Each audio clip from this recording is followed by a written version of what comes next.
अब उस blind faith की स्थिति पर आपको लाने के लिए बहुत समय लगेगा दास को, लेकिन एक दिन आप पर हो जाएगा जब सारे प्रमाण आपके रूबरू होंगे कि हु इज गॉड, परमात्मा कौन है और कैसे मिलता है। इस साधना से जो दास दे रहा है वो किन किन को भगवान मिला है, और जिन्होंने वो भगवान मिला है तो उन्होंने उसका वर्णन क्या किया है, कैसा बताया है।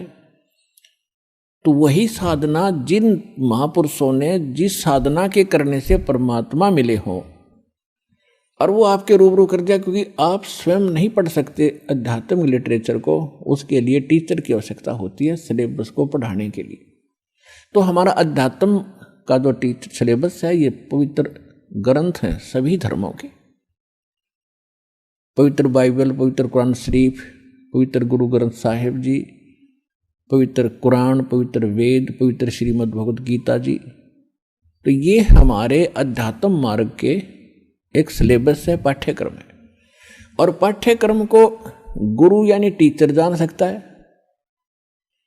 आपको बताया कि गुरु कौन है, गुरु भगवान हो सकता है, दूसरा गुरु हो ही नहीं सकता। क्योंकि गुरु सारी सतगुरु कहो, गुरु कहो, सतगुरु इसलिए कहना पड़ गया कि नकली गुरु नहीं होगे, नहीं तो गुरु शब्द पर्याप्त है। गुरु माने रास्ता दिखाने वाला, सच्चा रास्ता दिखाने वाला। लेकिन झूठे गुरु हो गए इसलिए सतगुरु की आवश्यकता पड़ेगी।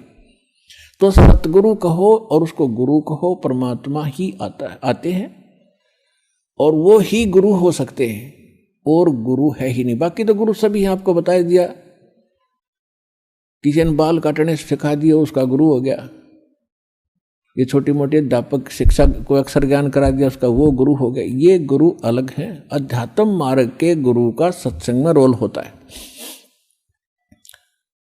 यदि यहां गुरु होते तो भगवान को आने की आवश्यकता ही नहीं थी। अपनी रची हुई सृष्टि को अनुभव से भगवान ही बता सकता है, जीव कैसे जान सकता अपने अनुभव से। तो असंख्य ब्रह्मांडों का रचनहार परमात्मा स्वयं आए थे। आप सृष्टि रचना में जब देखते हो, दास ने बहुत बार आपको सुनाया भी है, उसकी कैसेट सीडी डीवीडी बना रखी है भक्तों ने, पुस्तक भी लिखी है। तो सृष्टि रचना के ऊपर ब्रह्मा जी से पूछ रहे हैं नारद जी, नारद जी से पूछ रहे हैं व्यास जी, और ब्रह्मा जी कहते हैं जी मुझे पता नहीं, मैं तो कमल के फूल पर बैठा था, मैं कहाँ से जन्म हो गया बताओ। और गीता ज्ञान दाता ब्रह्मा विष्णु महेश का पिता है। ये कहता है गीता अध्याय नंबर 10 के श्लोक नंबर 2 में कि मेरी उत्पत्ति को ना ये देवता जानते ना ऋषिगण जानते, क्योंकि ये मुझसे उत्पन्न हुए हैं। तो पिता की उत्पत्ति को, डेट ऑफ बर्थ को बालक बच्चे कैसे बता सकते हैं? वो तो दादाजी बताओगा, वो दादाजी बताएगा। उस पिता की भी जन्म तिथि, और जीवित हो गया तो पोता पोतियां की भी जन्म तिथि, वो दादा तो कंप्लीट बता सकता है सबकी। तो इसी प्रकार ये जो ब्रह्मा विष्णु महेश ये काल से उत्पन्न हुए हैं, ये नहीं जान सकते, उस अपने बाप की भी उत्पत्ति नहीं जानते। तो ब्रह्म की यानी काल की।